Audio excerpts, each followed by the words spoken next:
Iminumungkahi ni Adelpa kina Ella at Anita na sa pagdadalhan nilang bahay sa mga ito ay mangyaring wag nilang tangkaing lumabas kapag sumapit na ang gabi. Nagtanong si Anita kung bakit, subalit ang tanging sagot lamang na kanilang natanggap mula sa mga kababaihan ay wag na silang marami pang tinatanong at sumunod na lamang sila sa mga bilin. Napatango na lamang ang dalawang dalaga na may malaking katanungan sa kanilang mga isipan. Tanda ng pagtugon. Banag din kasi ang pag-alala sa mga mata ng mga ito, lalong-lalo na kay Adelpa. Napansin mo ba, Anita, ang kakaibang mga ikinikilos nila pagkatapos nila tayong bilinan? Mukhang may nangyaring hindi ka nais-nais sa komunidad na ito ah. Kung may maitutulong ba tayo na lutasin ang suliraning iyon, ay tutulong ba tayo o mananahimik na lamang tayo dito sa loob ng kubo? Seryosong sinagot ni Anita si Ella na kung ano man ang problemang pasa ng mga babaeng manananggal na sarot, na kapag sumasapit na ang gabi, na kung may maitutulong man sila ay huwag mag-atubiling gawin ang nararapat para sa ikabubuti ng lahat. Bagay na kinagusto rin ni Ella sa bago nitong kaibigan. Naalala tuloy niya si Kate na ganon din ang prinsipyo sa buhay simula nang magbago ito. Dumating ang pagdilim ng paligid pagkatapos pinakain sina Ella at Anita ng mga kababaihan sa pangunguna ni Adelpa ay nagsipasok na ang lahat sa kani-kanilang tahanan.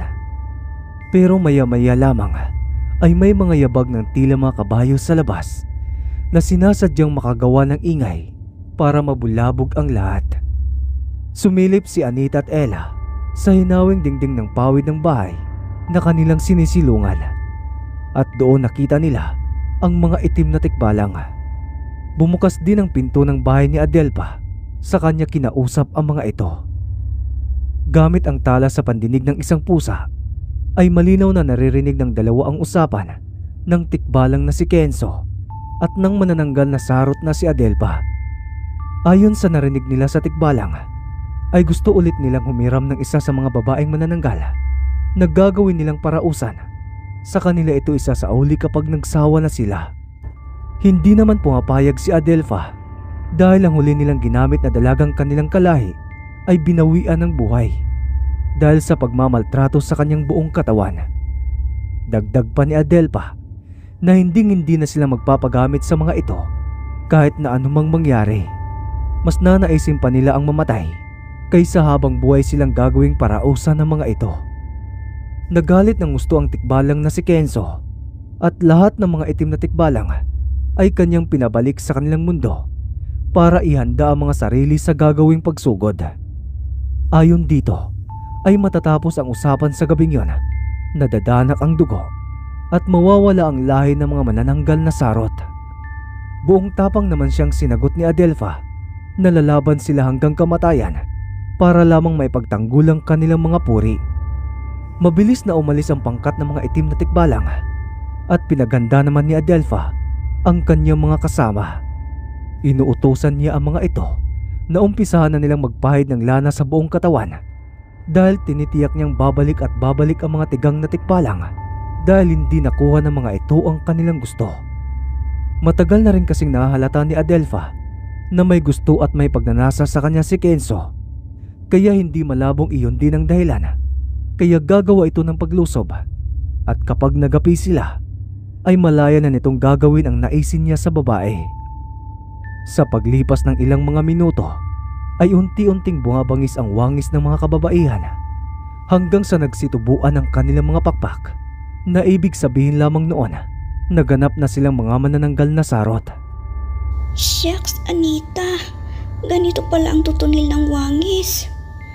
Nakakatakot din pala sila maski mahihina ang kanilang presensya. Sa tingin ko ay kailangan nating makialam dahil base sa pakiramdam ko, wala silang laban kumpara sa lakas ng itim na mga tikbalang. Isa pa, para na rin makaganti tayo kila Adelpa sa kabutihang loob na ipinakita nila sa atin, na maski may mga masamang pagkatao sila ay mas pinili nilang magpakabuti. Walang pagtutol ang nanggaling mula kay Anita dahil parehas lamang sila ng gustong gawin ang tulungan ng mga bago nilang kakilala. Maya-maya pa ay muli na naman nilang narinig ang mga yabag ng mga itim na tikbalang. Subalit sa pagkakataong iyon ay marami na ang mga ito. Tila ba lahat ng kanilang lahi ay nagsipagpuntahan para makipaglaban. Nakalutang na rin sa ere ang mga manananggal na sarot, pero buo pa rin ang mga katawan at hindi nahahati kagaya sa mga ordinaryong manananggal na nahahati sa dalawa. Ang lahi kasi ni na Adelpha ay mas doble ang lakas kaysa sa mga ordinaryong manananggal. Matatawag na sila ang pinakamataas at pinakamabangis na antas sa kanilang lahi. Pagdating ng mga tikbalang sa lugar, ay agad na pinalusob ni Kenzo ang mga ito na punong-puno ng baluti ang mga katawan at may kanya-kanyang dalang mahahaba at matatalas na armas. Dahil sa ang mga kuko at matatalas na pangi lamang ang tanging sandata ng pangkat ni Adelpha, ay nahirapan silang sumabay sa mga tikbalang dahil sa armas ng mga ito. Nagagawa pa ng mga tikbalang na mapuksa ang iba sa mga manananggal na sarot dahil nasasaksak nila ang mga ito sa mga tiyan.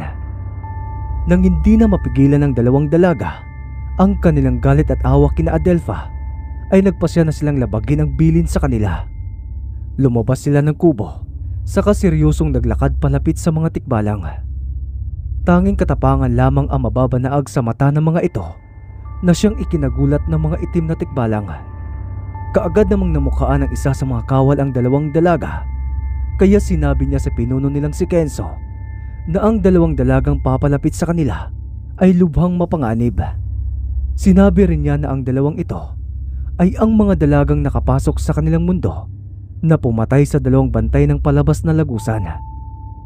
Nagulantang naman ang lahat ng mga manananggal na sarot dahil ang dalawang bisita na pilit nilang pinoprotektahan ng mga buhay ay may mga angkin palang mga lakas at kakayahang nakatago sa kanilang mga pagkatao. At habang papalapit ang magkakaibigan sa kinaroroonan ng mga masasamang tikbalang, ay nagbabago na rin ng paunti-unti ang kanilang mga anyo bilang mga babaeng pusa. Lalo lamang umaapoy sa galit ang nararamdaman ng tikbalang na si Kenzo, lalo na kapag naalala niya ang pag-alpas sa kanila ng dalawa sa kanilang sariling mundo at nalagasan pa sila ng mga kakampi. Isa-isa nang umaatake ang mga itim na tikbalang sa hudyat ng kanilang pinuno. Ipinamalas naman ni Anita at Ella ang galing nila sa pagkikipaglaban sa tulong na rin ng kanilang bertud ng pusang gala. Ang akala ni Adelpha na dihado na sila sa laban ay nagkakamali pala sila. Sa tulong ng kanilang naging panauhin ay isa-isang bumabagsak sa lupa ang mga itim na tikbalang na wala ng mga buhay. Muli silang nabuhayan ng loob, kaya naman sabay-sabay na umaatake ang mga manananggal na sarot para tulungan ang magkaibigan. Aba, Anita, tignan mo. Nabuhayan ng loob ang mga pruha. Napangiti ring binalingan sila ng tingin ni Anita habang walang humpay sa pag-atake. Sa kauna-unahang sandali ng kanyang buhay ay nakaramdam ng takot si Kenzo para sa kanyang buhay. Malapit na ring maubos ang mga kawal niyang tikbalang, kaya mas doble ang nararamdaman niyang kaba mula sa dalawang dalaga. Baliwala ang makakapal na baluti ng mga ito laban sa matutulis na kuko ng mga babaeng pusa. Pati na rin sa kilos at liksi ay hindi makasunod ang mga tikbalang, at sa huli ay nalipol silang lahat. Binitbit pa ni Adelpha ang ulo ni Kenzo saka inilipad sa ere.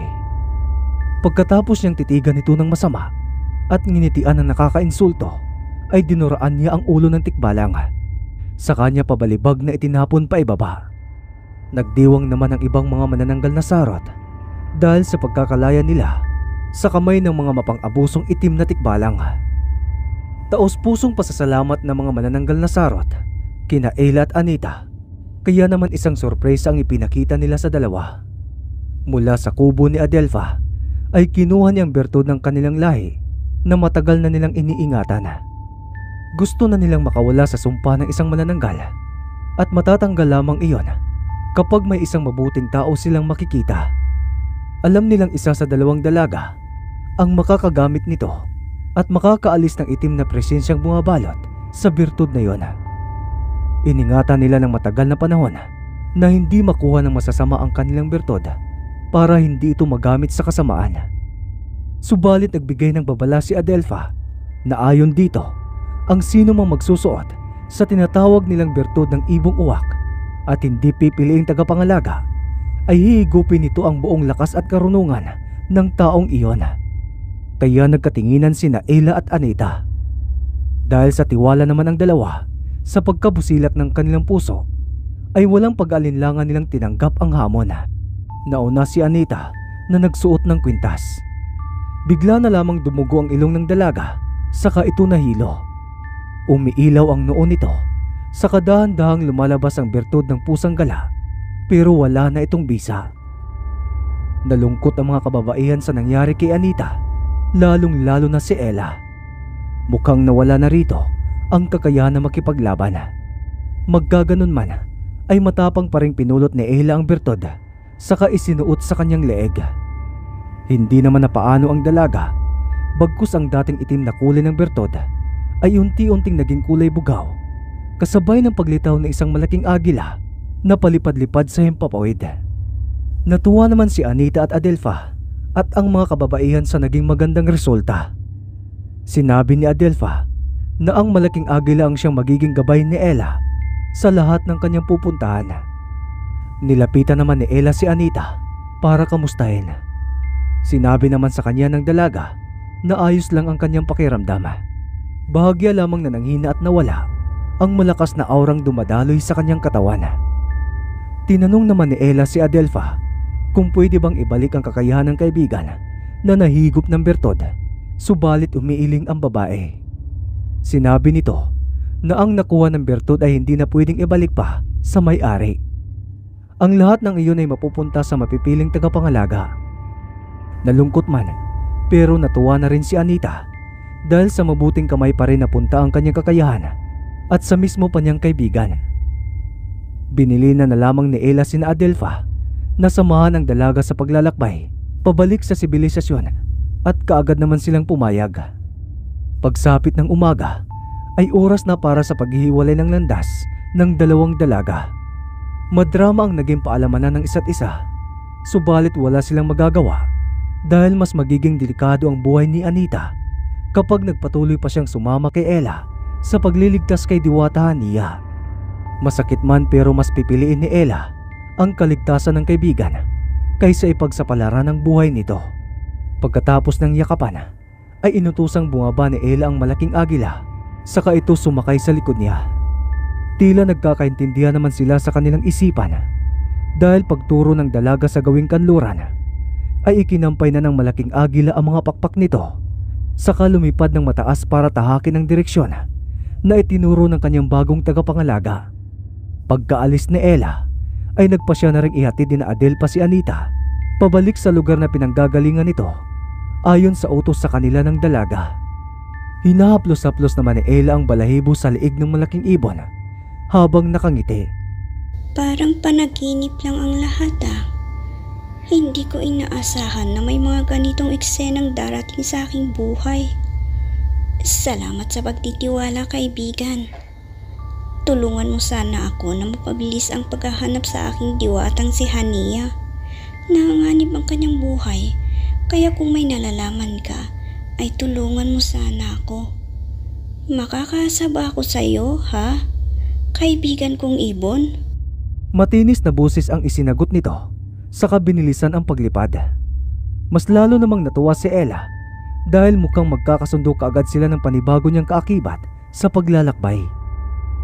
Samantala, nagpalabunutan naman ang diwata ng mga aso, daga, ahas at ibon kung sino ang unang haharap sa dalaga na may tanga ng bertud. Ang pinakamahabang kahoy na nasa kamay ng diwata ng mga aso ang siyang mananalo at ang pinakamaliit ang pinakahuli. Nabunot ng diwata ng mga daga ang pinakamahaba. Sumunod ay ang diwata ng mga aso, kasabay ng diwata ng mga ibon, at ang panghuli ay ang diwata ng mga ahas. Pinagtatawanan naman sila ng mahina ni Diwata Hania dahil tuluyan na niyang nabilog ang ulo ng mga ito. Tuwang-tuwa naman ang diwata ng mga daga at nasabik pang makaharap ang dalagang si Ella. Lingid sa kanilang kaalaman na mas lalong lumalakas ang dalaga, pero hindi maitatago iyon kay Diwata Hania dahil ramdam nito ang bawat bertud na kanyang ipinamamahagi. Medyo nalungkot lang siya sa nangyari kay Anita, pero wala iyon sa kanya dahil pwede naman niya itong balikan kapag nakalaya na siya at natapos na ang kaguluhan para bigyan uli ng panibagong bertud nitong aalagaan. Nang makatanaw mula sa may hindi kalayuan si Ella ng batis, ay inutusan niyang malaking agila na dahan-dahan itong lumapag at iwasang ipagaspas ang mahahaba nitong pakpak para hindi makagawa ng ingay. Masunurin ang ibon sa dalaga. Lahat ng utos sa kanya ng bagong amo ay kanyang ginagawa. Kaibigan, mula sa himpapawid ay bantayan mo lamang muna ang bawat kong pagkilos. Kapag nangailangan ako ng tulong, ay alam ko namang mararamdaman mo yun, kaya aasahan ko ang iyong tulong.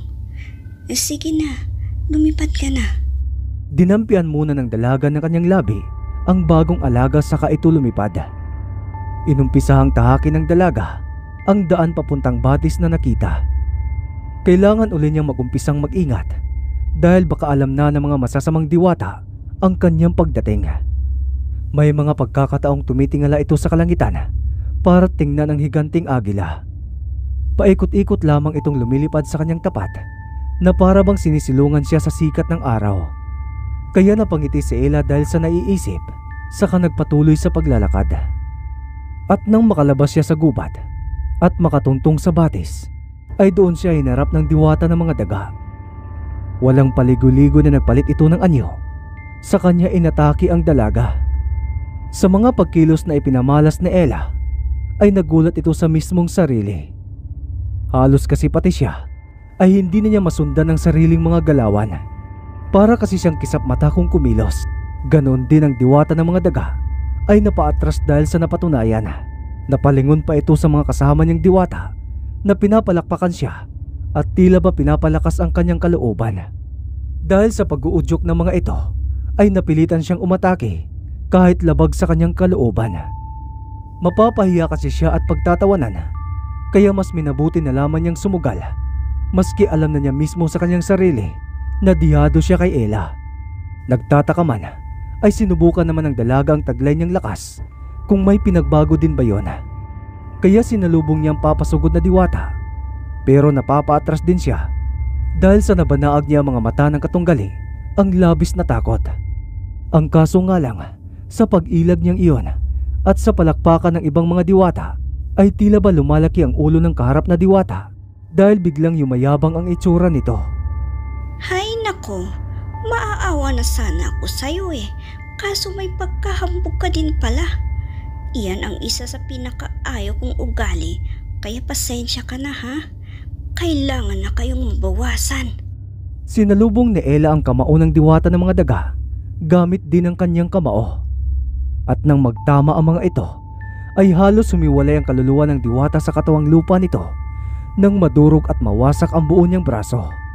Nagkalat ang durog-durog nitong mga buto sa batuan, kaya mas lalo siyang nanlumo.